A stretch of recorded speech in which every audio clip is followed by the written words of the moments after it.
Antonio Brown going to show up in Inside Training Camp Live, presented by Mitsubishi Motors. Here it is, right from the set of The Last Tycoon, F. Scott Fitzgerald. I'm sorry, Antonio Brown. I mean, look at this. I thought that was driving Miss Daisy. He's in the back, Mooch. He's got a driver.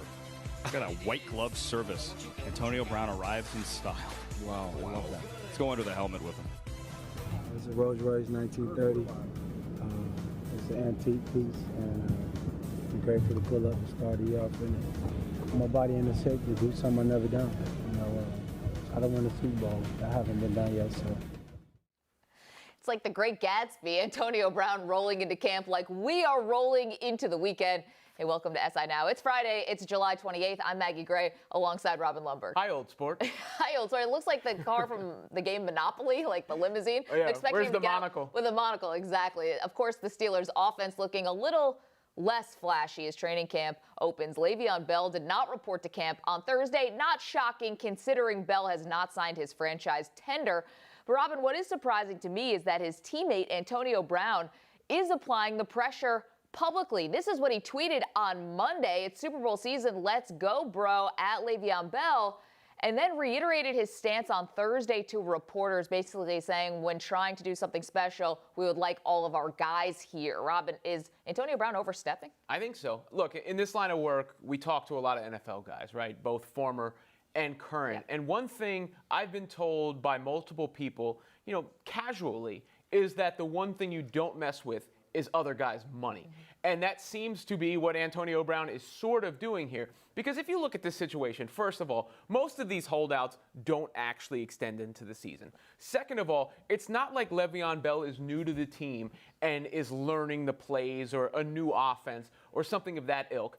And third of all, he misses the beginning of the season every year anyway. Right. Yeah, right. It's not unusual for him to miss usually, or it has been for suspensions in the past. I think Antonio Brown, I'm shocked by this, but, he's never had to play on a one-year deal. He has no idea what Le'Veon Bell is going through here. I mean, Bell wants not only to be paid, but he actually wants the security of having a contract for several years and not feeling like every single year he's on some kind of tryout. And so, I think that if I'm Le'Veon Bell, I'm really upset here. And here's the thing, the Steelers have a chance to be one of the 4 best teams in the league. That's what Peter King told me earlier this week. And if they are going to be the best team, that has to happen in December.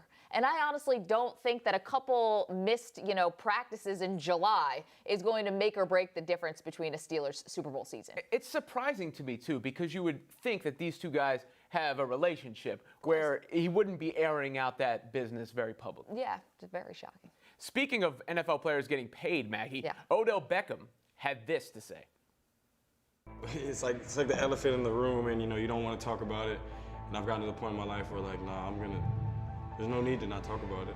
I believe that I will be, hopefully not just the highest paid receiver in the league, but the highest paid, period. So here's the question.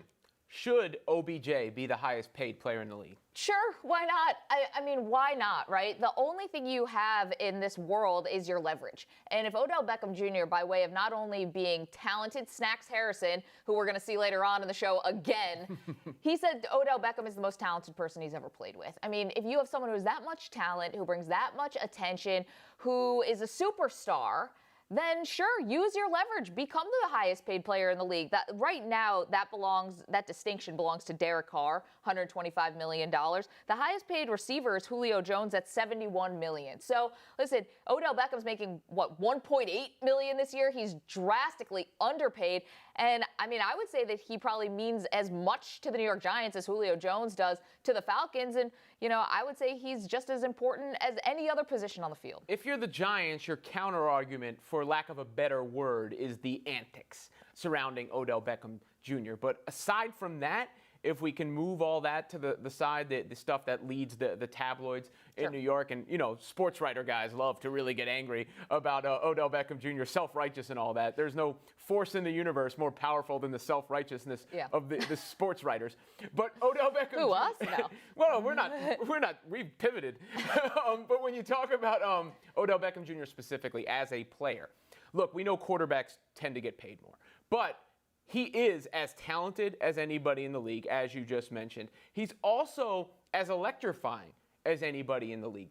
If you were to take a random survey of fans, which player makes you watch a team more than any other, it may be Odell Beckham Jr. because NFL's not like that, like the NBA is. I mean, fantasy players bring you in, but people watch teams. They're not necessarily gravitating toward an individual. Odell Beckham has that excitement factor, and I don't begrudge him for wanting to be the highest paid player. No, and listen, I mean, why should anyone care, honestly? I mean, I think that this is something where, yeah, you get to hold that mantle of being the highest paid player until the next guy becomes the highest paid player. I mean, I think it honestly means, and I think it should mean more to the players than it does to people on the outside. It's like, why do we care how owners spend their money? The NFL is a $13 billion business or what have you. I mean, it's because of players like Odell Beckham it's keeping it popular, especially with the younger fans. And then another point is just, it's a passing league. So I can understand back in the day, when wide receivers weren't getting paid as much. But now I feel like they are just as important with the way that the game is played today. I mean, obviously the quarterback, you could say, is the most important position. But I think wide receiver, honestly, is right there. I really do. Well, our interview with Damon Snacks Harrison from the New York Giants, it is the gift that keeps on giving. And with a nickname like Snacks, of course, we asked him several questions about food. One question we asked was for Snacks to build the perfect sandwich. He did. And then we taste tested it. Watch this.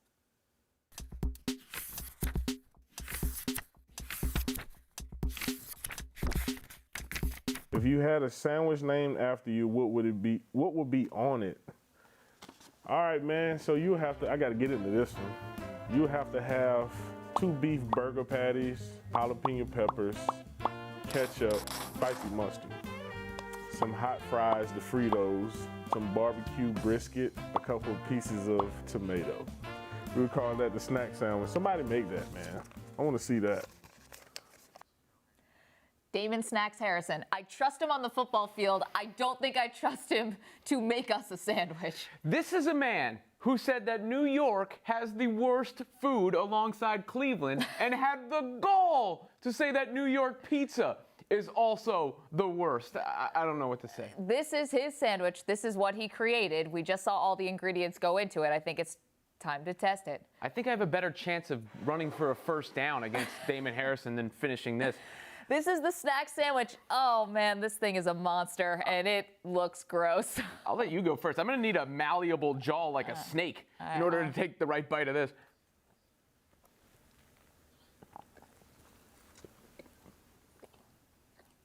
Okay. The brisket's actually pretty good. It's very meaty. I'll say that. It's certainly meaty. Okay. The brisket actually is better than I thought it was going to be. But it is overpowering the burger in my palate. I just got a little bit of jalapeno. I haven't got to the fries yet. But man, could there not be like 1 leaf of lettuce on this thing? Could Snacks Harrison not put one I don't know. Can we get anything green here besides jalapeno? I mean, there's so much beef and brisket, it popped the IFB out of my ear when I was trying to take it away. Yeah, I'm going to take away some of this bun so that I can just get into what's in the middle here. I didn't get to it was like a hot fry. I didn't even taste that. I don't know if it's in there. I just got a big bite. You know what? It's not terrible. It's not terrible. It's actually pretty good. It's better than I thought it was going to be. I mean, I was going to make an Eli Manning face like he did with us. But sorry, Snacks Harrison. It's pretty good. Yeah, I give it like a thumb this way. It's not the worst sandwich I've ever eaten by far. And I could see this as like, you got to be really hungry. Yeah. I could see this like maybe you're nursing a hangover. You need something to soak up something. And they need to stop filming because you don't want to film us in about 10 minutes, I don't think. All right, Snacks. We were wrong. You were right. This is actually a pretty good sandwich. I'm going to take one last bite for you, Brad. Oh, I got a crunch there.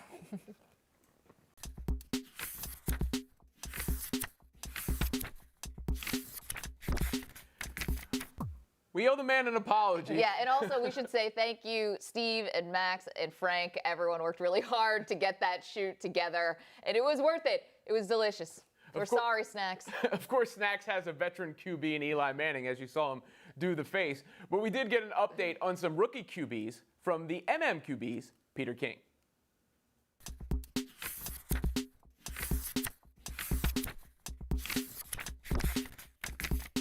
turning to rookie quarterbacks. Who do you think is going to be able to separate themselves this season, and is anyone going to be a starter? I think eventually Deshaun Watson's going to be the starter of the Houston Texans. I think he's got the best situation to be a starter. Tom Savage, who's the nominal starter, entering training camp, basically, Tom Savage has had a chance twice to win the starting job, has been hurt both times, and even when he was playing, he was good, he wasn't great. So I think that Deshaun Watson, who has been very studious throughout the offseason and has made good progress in basically trying to change into a more conventional NFL offense, I think he has a good chance to be that guy. When? I don't know. But I do think that if you look at all of the quarterback situations out there right now, to me, I think clearly he's got the best shot to unseat the incumbent. What about Patrick Mahomes? Too raw? I don't think necessarily too raw, but if you look at Andy Reid over the years, Andy Reid, it isn't that he won't take a chance, but Andy Reid likes veteran players. He always has liked veteran players. And again, I think if Alex Smith has 3 bad games in a row, he'll put Mahomes in the game. But I think it's going to take maybe a 3-game losing streak or a bad run of play by Alex Smith for Mahomes to get in the lineup.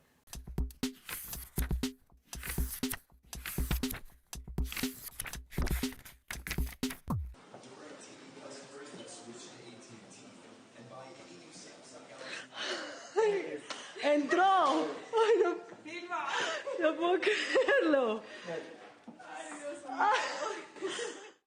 That was Ivan Rodriguez hearing that he will be inducted into the Baseball Hall of Fame this weekend. Rodriguez has written a new book about his life entitled They Call Me Pudge, My Life Playing the Game I Love. And Ivan Rodriguez is here. If I can call you Pudge, I hope so. You've accomplished so much in your life. You're now in the Hall of Fame. You've won a World Series. You were a league MVP. What are you most proud of? Well, just everything. Great family, great background, since my parents and great discipline. That's, to me, that's the most important thing. And if you see in the beginning, that's my son. My oldest son, he plays also for the Twins. He's a pitcher, and at least it's one in the family that they continue to do what I did for a long time, and now it's his time to keep doing what he's doing. Yeah, you said that, and you write in the book that the proudest day, besides your children being born, was getting that call to get into the Hall of Fame. Your son is a pitcher. If you could catch any pitching staff right now in the majors, who would you want? Well, so many good ones right now. I still was Strasburg, one of them, of course. I pick him. I probably Kershaw. It seems like there actually aren't a lot of great catchers right now. It's a little bit weaker of a position. I'm curious if you have any ideas why. Catcher is needed in baseball. One of the things that I do every time I go scouting, on behalf of the Rangers, when we do scouting, go to Dominican Republic or any places, I ask if you want to catch, because every time we go and see this kid in tryouts, we see 20, 25 shortstop, 30 second basemen, a bunch of outfielders. And I'm like, we only need 3 outfielders and 4 infielders. And so I went and I always talk to them, say, why do you think a lot of guys don't want to be catching no now? idea. That's a great question. I don't know. I mean, the catching position to me is great position. I did it for, I did it for 25 years. I did it for 21 years in the big leagues. And look, I'm talking to you normal, relaxed, no knee surgeries. I'm good. So I don't know. I think it's probably because the parents at home may be teaching the kid to play another position, or maybe they don't want to be a catcher. Let's talk about the Texas Rangers. Really in an interesting position as the trade deadline is approaching. Very interesting now. Do you think that there'll be buyers or sellers? JD, John Daniel, is thinking about opportunities, maybe get some prospect from another organization. But as of right now, we're doing okay. Yu Darvish is going to be a free agent at the end of the year. So do you feel like he will be a member of the Texas Rangers on August 1st? Good question. We don't know. As right now, he's part of the Texas Ranger rotation, pitching rotation. Again, that's John Daniels' job, just to think about what he's going to do with him. Obviously, when you have a player like him, you can get great players, young players for him. But that job is John Daniels, not mine. Chapter 1 of your book begins on page 17. Mm-hmm. You address the steroid allegations against you on page 21. That is 4 pages into the book. So clearly you wanted to address this straight away. Yeah. I know that obviously Jose Canseco said in his book that he witnessed you doing steroids, yet you write that you've seen him since and you've shook his hand. You said you shook his hand in the book, that you've seen him since and shook his hand. And I'm curious, how did you forgive him for someone who's trying to defame you in that way? Canseco plays with us, plays with the Rangers for a few years, and he was a great teammate. He was a great teammate, and we are teammates, and we all get along. Obviously, I get along well with everybody that plays with me. So I have respect for him when I was a player, but when he left, he went to another team, but I still playing in the team that I play, and that's part of life. Sometimes you gotta put things behind and continue to do what you're gonna do, and don't think in the negative stuff. So. Didn't you want to sue him though? I mean, weren't you upset when he said this to you about you? You said you're calling him a liar because you're saying you never did anything. No, not really. It just I was, like I said earlier, I just focus in my game. I just focus in what I think I can control, and to me that was the main thing of me, of going out there and play 27 outs as hard as I can, and that's what I did it for a long time. You speak very complimentary of Alex Rodriguez in this book as teammates in Texas. And you say that, he was great. Contract didn't bother you, didn't seem to bother anyone in the clubhouse. Really. He came to you for advice. You gave it to him. You took advice from him. Everything, very good relationship. Do you feel like Alex should be in the Hall at some point? Well,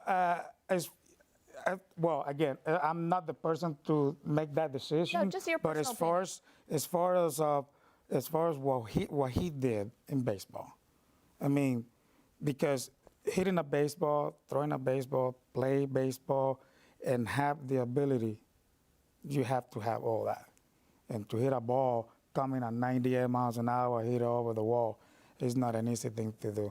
I respect him. I played with him 3 years. He's a great guy.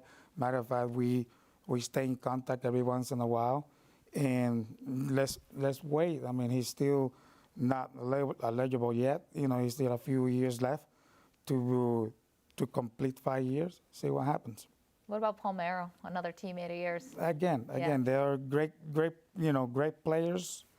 Say, all the guys that Palmeiro and say probably Bonds and Maguire, all those guys has an ability. Those guys, what they did for baseball, that was tremendous. There was guys that entertained baseball and bring a lot of happiness to the game of baseball through the fans. The fan was happy to see them. But again, ability is first. So I think let's see what the decision they're gonna do with them, and hopefully they can be there. Last one for you. On July 4th, you were appointed to a commission charged with speaking to U.S. Congress about Puerto Rican statehood. Mm-hmm.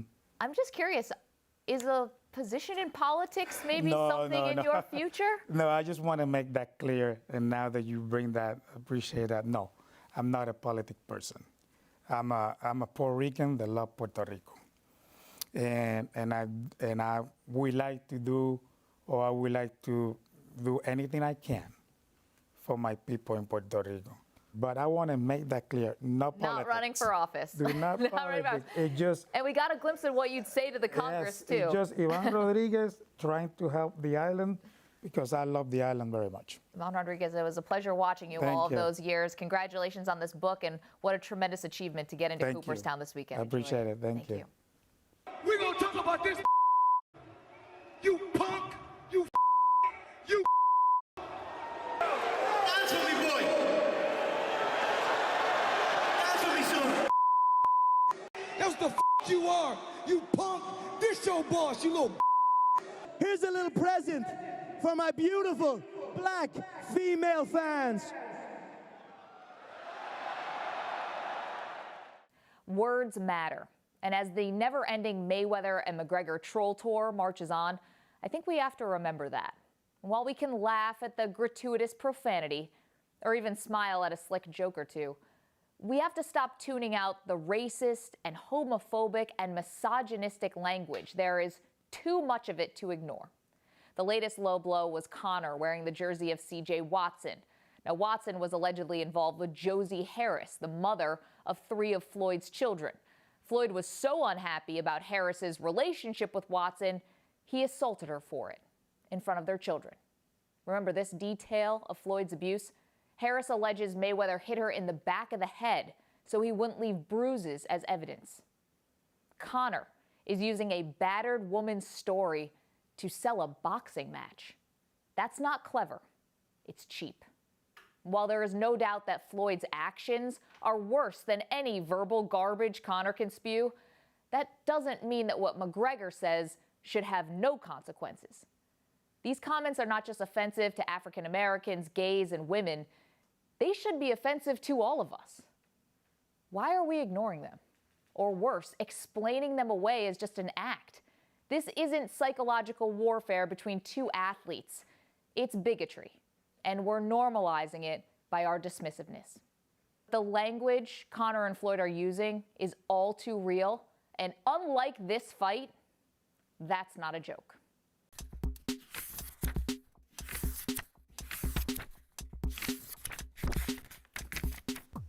Very well said, Maggie, and it makes me feel a little guilty about being entertained by some of the histrionics that have gone on here. You know, I've brought up McGregor's racially charged language and, of course, Floyd's domestic violence history in the past, but we play this trick sometimes where we compartmentalize, and you hear it a lot where it's like, I'm able to separate the man from the athlete. There's that aspect of it, and then when you really delve into the domestic violence thing, I do think there's a problem in our culture where we need something on tape in order to feel or believe that it actually happened. And that's ridiculous. I mean, that's just an insane burden of proof. So at least by broaching these topics, maybe people can explore a little bit more how they really feel about them. You know, and here's the thing, right? I understand that this is purely for entertainment, but, you know, I felt like we were all just really ignoring this massive elephant in the room, which is that this language is incredibly charged. And, you know, the ability to suspend reality here in several ways is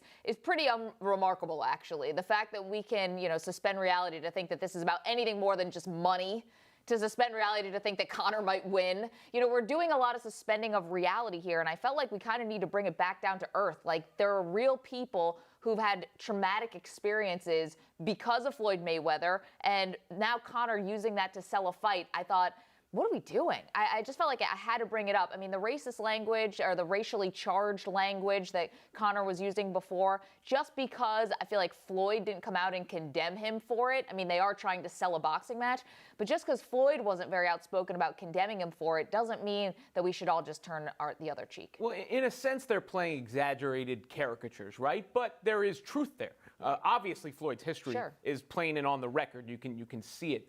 And then Conor, this is not the first time he's done this, said these sort of things. I mean, he's painted with a broad brush as far as the groups that he said potentially insensitive or even, you know, racist, misogynistic, homophobic things about. So it's just put under a bigger focus right now. And I wonder if the next time they get in front of the press, how much it'll shift, because obviously with McGregor putting on the jersey, he's keeping it going a bit. He definitely is. You know, I'm also just... I'm just curious, too, like, how this is going to impact them, like, later on. You know, I think that Conor is headed towards Hollywood. You know, I think that he's going to be leaving the fight game, I think, pretty soon after this fight, and I think he's going to try to become a star. And, you know, doing these kinds of things, saying this kind of language, I feel like doesn't help him in his next career. What I wonder about Conor McGregor here is, look, all this aside, he's a very talented promoter, right? And he's very talented with the microphone, cutting a promo out there. But really, he either is delusional, I think, or he negotiated in his head a price for a guaranteed L that he's going to wind up taking in this fight. What does that actually do to him afterwards? Because he is creating such a frenzy and a firestorm and hype. If the fight goes the way that most well-reasoned people believe it does that tarnish his ability to capitalize on it afterwards? I don't think so. I see what you're saying, but I think that basically because he's moving over to the boxing ring, that this is really not a big risk for him either way. I mean, he's supposed to lose, so if he loses, that's exactly what we got. If he stays on his feet, I think people are going to say that that's just an achievement in itself, which is interesting. You know, the one other thing I wanted to point out, and this was as part of it, you know, these guys are grown men. And that was another thing that really hurt, you know, I found like really disturbed by the language is we're not talking about people who like children. This is childish behavior from two grown-ups who are being given a huge platform, a lot of attention, a lot of money, yet they're not feeling any of the responsibility that comes with that big platform. And it's a little bit of a disturbing commentary how popular it has been and how well it has worked. And to, you know, not be hypocritical, we have done definitely a lot of coverage of it, and it has gotten a lot of viewers. So it's a complicated issue to totally get to the bottom of. Yeah, listen, there's clearly an appetite for this. People, I was at that press conference in Brooklyn. I mean, people were going absolutely bananas, and they are going to sell out the arena. It's going to make a ton of money, and we're all going to be tuned in. But I just didn't want this language to just go unnoticed, you know, have to pay attention to it a little bit. Well, that's going to do it for us. Great week, Robin. Thank you so much. We're going to say goodbye, but before we do, the work week is over. So here's what we're going to be watching this weekend. See you. It's time for SI Now's Weekend Drive presented by Toyota. Let's go places. First, we head to Barclays Center for boxing. Adrian Broner will take on Mikey Garcia in the super lightweight division. Broner has always talked a great game, but will have to back it up against the undefeated Garcia, who's looking to get back into the pound-for-pound discussion. Adrian Broner is motivated, hungry. He knows what's in front of him. He knows what's at stake. And I'm not going to let AB stand in the way. I'm here to take over, win this fight, make sure that everybody sees another side of me Saturday night, because I still don't think everybody has seen the best out of me. And this will be an opportunity to show that. Broner will need to protect himself from Garcia, who's knocking out opponents 83% of the time, including his last two fights. Next, we'll head west for UFC 214. Daniel Cormier will finally get his rematch against John Jones. The last time these two were supposed to fight, Jones tested positive for a banned substance and the fight was postponed. Cormier wants to prove he is the best fighter at 205 pounds and silence the critics. People go question if I'm ready to do this. It's what I've done my whole life. Since that son of a gun has been gone, this is all I've been asking for. This is nothing new. I'm ready to go. I believe in me. The feud should live up to the billing, with Jones looking to bounce back after his suspension. Lastly, we head to sunny Miami for El Clasico between Real Madrid and Barcelona. This is the first time in 25 years that the match will be played outside of Spain. However, all the buzz seems to be surrounding Neymar and his potential move to Paris Saint-Germain. Here's teammate Ivan Rakitic talking about the Brazilian star. Creo que él también lo sabe que, bueno, la importancia que tiene para nosotros. Por eso digo, de la calidad suya futbolística creo que no hace falta que hablar mucho. Aparte que también en esos partidos lo está enseñando otra vez. Pero nosotros disfrutamos día a día con él, también fuera del campo, y él es una parte importante del equipo, de nuestra familia, y queremos tirar para adelante con él. This should be an exciting match, with Barcelona looking to avenge losing the La Liga title to Real Madrid earlier this year. And that's what's in store for this weekend.